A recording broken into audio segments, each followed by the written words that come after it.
അജയ് സുധാ ബിജു കൂടി നമ്മോടൊപ്പം ചേരുന്നുണ്ട്. അജയ്, ഇപ്പോൾ ഈ എന്താണ് യഥാർത്ഥത്തിൽ സംഭവിച്ചത് എന്നുള്ളതാണ്. പാകിസ്ഥാനൊക്കെ പറയുന്നത് ചർച്ചയിൽ നിന്ന് പിന്മാറരുത്, വെടിനിർത്തൽ കരാർ അസാധുവാക്കരുത് എന്നുള്ളതാണ്. പക്ഷേ നമുക്ക് ഇനിയൊരു പ്രതീക്ഷയൊന്നുമില്ല. JD വാൻസ് വളരെ പെട്ടെന്ന് പാകിസ്ഥാനിൽ നിന്ന് മടങ്ങുന്ന പശ്ചാത്തലമൊക്കെ ഉണ്ടാവുകയാണ്.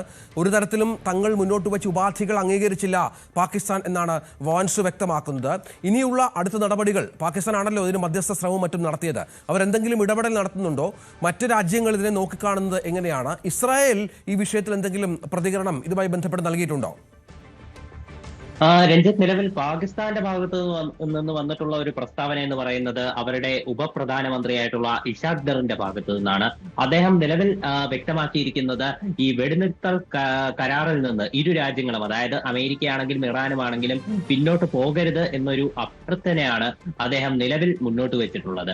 അത് മാത്രമല്ല, ഇരു രാജ്യങ്ങളും അമേരിക്കയും ഇറാനും ഇപ്പോഴുള്ള ഇതേ പോസിറ്റീവായിട്ടുള്ള സമീപനം തുടരണം, അതുപോലെ ഇനിയും ചർച്ചകൾ മുന്നോട്ട് കൊണ്ടുപോകണമെന്നും പാകിസ്ഥാൻ ഇതിനോടകം തന്നെ വ്യക്തമാക്കിയിട്ടുണ്ട്. അതുപോലെ തന്നെ പാകിസ്ഥാന്റെ മധ്യസ്ഥതയെ അഭിനന്ദിച്ചുകൊണ്ട് അമേരിക്കയും അതുപോലെ തന്നെ ഇറാനും പ്രസ്താവന ഇറക്കിയിരുന്നു. അപ്പോൾ ഇക്കാര്യത്തിൽ പാകിസ്ഥാൻ തങ്ങളുടെ നന്ദിയും അറിയിച്ചിട്ടുണ്ട്.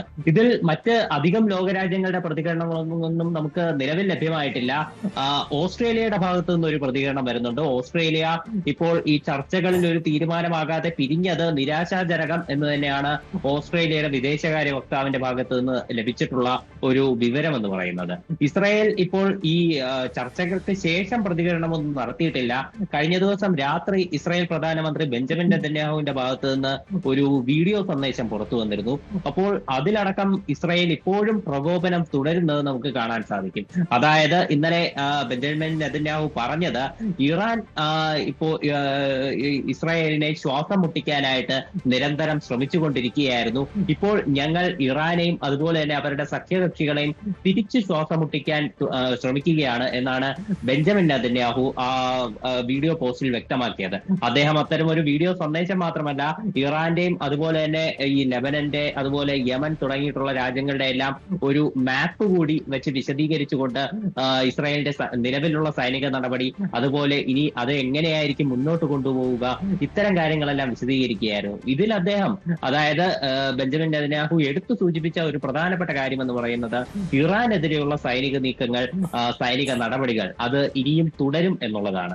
അപ്പോൾ നിലവിലെ സാഹചര്യത്തിൽ അമേരിക്കയും ഇറാനും തമ്മിലുള്ള ഈ ചർച്ചകൾ പരാജയപ്പെട്ട സാഹചര്യത്തിൽ ഇസ്രായേൽ ഇനിയൊരു സൈനിക നീക്കം അതിന് മുതിരുമോ, അല്ലെങ്കിൽ അത്തരമൊരു നീക്കത്തിലേക്ക് അവർ കടക്കുന്നത് ആലോചിക്കുമോ എന്നുള്ളത് തീർച്ചയായിട്ടും നിർണായകമാണ്.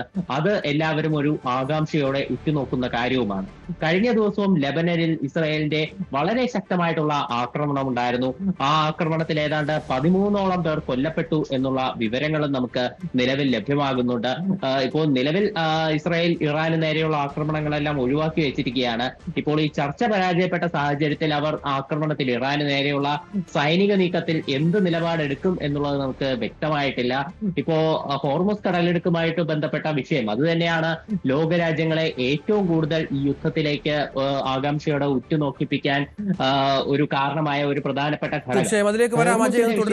ശ്രീ ജോസഫ് ആന്റണി സാർ തുടരുന്നുണ്ട്. ശ്രീ ജോസഫ് ആന്റണി, ഇവിടെ ഇസ്രായേൽ ആദ്യം മുതൽ തന്നെ നമുക്കറിയാം ഏകപക്ഷീയമായാണ് അമേരിക്ക ഒരു വെടിനിർത്തൽ കരാറിലെത്തിയത് എന്നുള്ള നിലപാടിൽ തന്നെയായിരുന്നു ഇസ്രായേൽ. അവർ ലെബനനിലേക്ക് ആക്രമണം തുടർച്ചയായി ഇങ്ങനെ നടത്തിക്കൊണ്ടിരിക്കുന്ന പശ്ചാത്തലവും മറ്റും ഉണ്ടായിരുന്നു. അതിപ്പോഴും തുടരുന്നുണ്ട്. അത് ഇറാനെ വല്ലാതെ പ്രകോപിപ്പിച്ചിട്ടുണ്ട്. ഇപ്പോൾ ഈ ചർച്ചകളിൽ ഞാൻ മനസ്സിലാക്കുന്നത് ഇസ്രായേലിന്റെ ഭാഗത്ത് നിന്ന് അനുകൂല സമീപനം ഉണ്ടായിട്ടുമില്ല. അപ്പോൾ ഈ ആക്രമണം തുടങ്ങിയത് അമേരിക്കയും ഇസ്രായേലും രണ്ട് രാഷ്ട്രങ്ങൾ ചേർന്നാണ്. പക്ഷേ ഒരു രാഷ്ട്രം മാത്രം അത്തരത്തിൽ കരാറിലേക്ക് പോകുന്നു എന്നുള്ളതിലും ഒരു അസ്വാഭാവികത ഉണ്ടല്ലോ.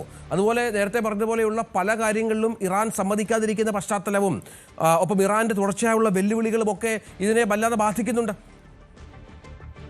നമ്മൾ മനസ്സിലാക്കേണ്ട കാര്യം രഞ്ജിത്ത്, ഈ യുദ്ധം തുടങ്ങിയത് ഇസ്രായേലിന് വേണ്ടിയിട്ടാണ്. ഇസ്രായേലാണ് അമേരിക്കയെ യുദ്ധത്തിലേക്ക് കൊണ്ടുവന്നത്. ഇസ്രായേലിന്റെ താല്പര്യങ്ങൾ സംരക്ഷിക്കുന്നതിന് വേണ്ടിയിട്ടാണ് യുദ്ധം. നമ്മൾ ഈ ജനാധിപത്യത്തിൽ പറയുന്നത് പോലെ ഈ ജനങ്ങൾക്ക് വേണ്ടി ജനങ്ങളാൽ നടത്തപ്പെടുന്ന സമ്പ്രദായം എന്ന് പറഞ്ഞാൽ ഇസ്രായേലിന് വേണ്ടി ഇസ്രായേൽ അമേരിക്കയെ കൂടി കൊണ്ടുവന്ന് നടത്തുന്ന ഒരു യുദ്ധമാണ്. അപ്പൊ സ്വാഭാവികമായിട്ടും ഈ യുദ്ധത്തിൽ വന്ന് പെട്ടതുകൊണ്ട് ഈ അമേരിക്കയ്ക്കാണ് ഏറ്റവും വലിയ നഷ്ടമുണ്ടായിരിക്കുന്നത്. അമേരിക്കൻ പ്രസിഡന്റ് രാഷ്ട്രീയമായ നഷ്ടം, അദ്ദേഹത്തിന്റെ ആ രാജ്യത്തിന് സാമ്പത്തികമായ നഷ്ടം, ലോകത്തിനൊട്ടാകെ അതിനുണ്ടായ പ്രതിസന്ധി, ഇത് പിന്നെ ചെറിയ തോതിലൊക്കെ അദ്ദേഹം തിരിച്ചറിയുന്നുണ്ട്. കാരണം വെച്ചാൽ ഇന്നലെ വിസ്കോൺസിൻ എന്ന് പറയുന്ന സംസ്ഥാനത്ത് ഒരു തെരഞ്ഞെടുപ്പ് നടന്നു. ഒരു മേയർ തെരഞ്ഞെടുപ്പാണ്. വിസ്കോൺസിൻ എന്ന് പറയുന്ന അമേരിക്കൻ സംസ്ഥാനം റെഡ് സ്റ്റേറ്റ് എന്നറിയപ്പെടുന്നത്. അതായത് റിപ്പബ്ലിക്കൻ പാർട്ടിക്കാര് എന്ത് ചെയ്താലും അവിടെ നിരന്തരം ജയിക്കുന്ന അവരുടെ കോട്ട എന്ന് പറയുന്ന സ്ഥലമാണ് വിസ്കോൺസിൻ. ആ വിസ്കോൺസിൻ എന്ന് പറയുന്ന സ്ഥലത്തെ ഒരു കൗണ്ടിയില് ഒരു മേയർ തെരഞ്ഞെടുപ്പ് നടന്ന മേയർ തെരഞ്ഞെടുപ്പ് ഡെമോക്രാറ്റിക് പാർട്ടി റിപ്പബ്ലിക്കൻ പാർട്ടി സ്ഥാനാർത്ഥിയെ തടഞ്ഞു എന്ന് പറഞ്ഞാൽ അർത്ഥം, അതായത് ജനങ്ങൾ ഈ ട്രംപിന്റെ ഈ ഇത്തരം രാഷ്ട്രീയ നിലപാടുകളാൽ പ്രയാസപ്പെട്ടിരിക്കുന്നു. വളരെ നമുക്കെല്ലാവർക്കും അറിയാം, ഉൽപ്പന്നങ്ങൾക്ക് വളരെ വലിയ രീതിയിൽ വില കൂടിയിരിക്കുന്നു. പെട്രോളിയം ഉൽപ്പന്നങ്ങൾക്ക് അമേരിക്കയിൽ വില കൂടിയിരിക്കുന്നു.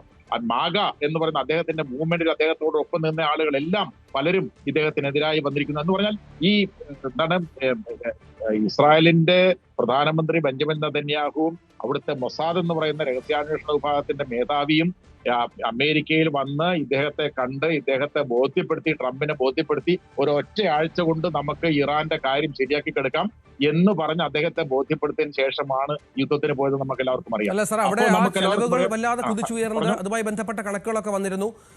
അമേരിക്കയ്ക്കുണ്ടായ നഷ്ടങ്ങൾ എന്താണ്, ചില ആളുകൾ, ചില ഭടന്മാർ, അവരുടെ പോരാളികളായ ചില സേനാ വിഭാഗങ്ങളിലുള്ളവരെ നഷ്ടപ്പെടുന്നു. പിന്നീട് നേരത്തെ പറഞ്ഞതുപോലെ അവിടെ പെട്ട ഒരു പൈലറ്റിനെ രക്ഷിക്കാനായി എടുത്ത ചരിത്രപരമായ ദൗത്യങ്ങൾ. അങ്ങനെ യഥാർത്ഥത്തിൽ ഇസ്രായേലിന് വേണ്ടിയാണ് സാർ പറഞ്ഞതുപോലെ യുദ്ധത്തിന് ഇറങ്ങിയതെങ്കിൽ വലിയ നഷ്ടമുണ്ടായിരിക്കുന്ന അമേരിക്കയാണ്. ട്രംപിന്റെ ജനപ്രീതി വല്ലാതെ ഇടിഞ്ഞുവെന്ന് പല സർവേകളും വ്യക്തമാക്കുന്ന പശ്ചാത്തലമുണ്ട്. വലിയ തോതിലുള്ള പണച്ചെലവും അമേരിക്കയ്ക്ക് ഇതിനകം സംഭവിച്ചിട്ടുണ്ട്. ഏറ്റവും ചുരുങ്ങിയത് ഒരു ദിവസം $1 ബില്യൺ. ഇപ്പൊ 40 ദിവസത്തെ യുദ്ധം നടത്തി ചിലർ പറയുന്നത് $2 ബില്യൺ ചെലവഴിക്കേണ്ടി വരുന്നതാണ്. ഏറ്റവും ചുരുങ്ങിയത് $1 ബില്യൺ വെച്ചാൽ പോലും $40 ബില്യൺ ഇതിനകം യുദ്ധത്തിന് ചെലവാക്കപ്പെട്ടു കഴിഞ്ഞു. വളരെയധികം വിലയുള്ള വിമാനങ്ങൾ, അതായത് രഞ്ജിത്ത് സൂചിപ്പിച്ചതുപോലെ ഈ വിയറ്റ്നാം വാറിന് ശേഷം ഒറ്റ ദിവസം തന്നെ 1-ൽ കൂടുതൽ വിമാനം അമേരിക്കൻ സേനയ്ക്ക് നഷ്ടപ്പെടുന്ന ദിവസമായി ഈ കഴിഞ്ഞ ദിവസത്തെ ഓപ്പറേഷൻ മാറിയെന്ന് പറയപ്പെടുന്നുണ്ട്. ഞാൻ പറഞ്ഞു വരുന്നത്, അങ്ങനെ വളരെ വലിയ നഷ്ടം, 13ഓളം പട്ടാളക്കാര് കൊല്ലപ്പെടുന്നു, ഇത്രയധികം വിമാനങ്ങൾ നഷ്ടപ്പെടുന്നു. അപ്പൊ അങ്ങനെയുള്ള വലിയ നഷ്ടം, സാമ്പത്തിക നഷ്ടം, രാഷ്ട്രീയ നഷ്ടം, ജനപ്രീതിയിലുള്ള ഇടിവ്, ഇതെല്ലാം ഉണ്ടായിരിക്കുന്ന സാഹചര്യത്തിലാണ് അമേരിക്കയിൽ റിപ്പബ്ലിക്കൻ പാർട്ടിയുടെ അദ്ദേഹത്തിന്റെ പാർട്ടിക്കാർ പറയുന്നുണ്ട്, നമുക്ക് മിഡ് ടേം ഇലക്ഷൻ വരികയാണ്, നവംബർ മാസം മിഡ് ടേം ഇലക്ഷൻ വരുന്നു. മിഡ് ടേം ഇലക്ഷൻ വരുമ്പോൾ 3-1 സെനറ്റർമാരും 3-1 ഗവർണർമാരും തെരഞ്ഞെടുപ്പിന് നേരിടണം. ഹൗസ് ഓഫ് റെപ്രസെന്റേറ്റീവ്സ്, അമേരിക്കയിലെ പാർലമെന്റിന്റെ അധോസഭയായിട്ടുള്ള ഹൗസ് ഓഫ് റെപ്രസെന്റേറ്റീവ്സ് പൂർണ്ണമായും തെരഞ്ഞെടുപ്പിന് നേരിടണം.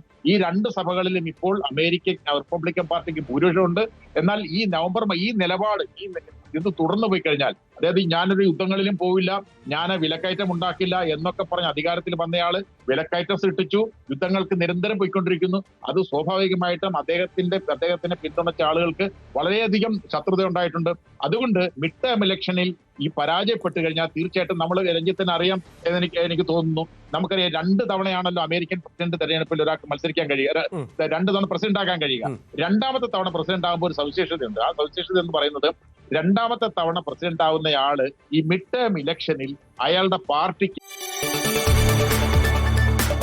കൂടുതൽ വാർത്തകൾക്ക് News 18 Keralam YouTube channel subscribe ചെയ്യുക.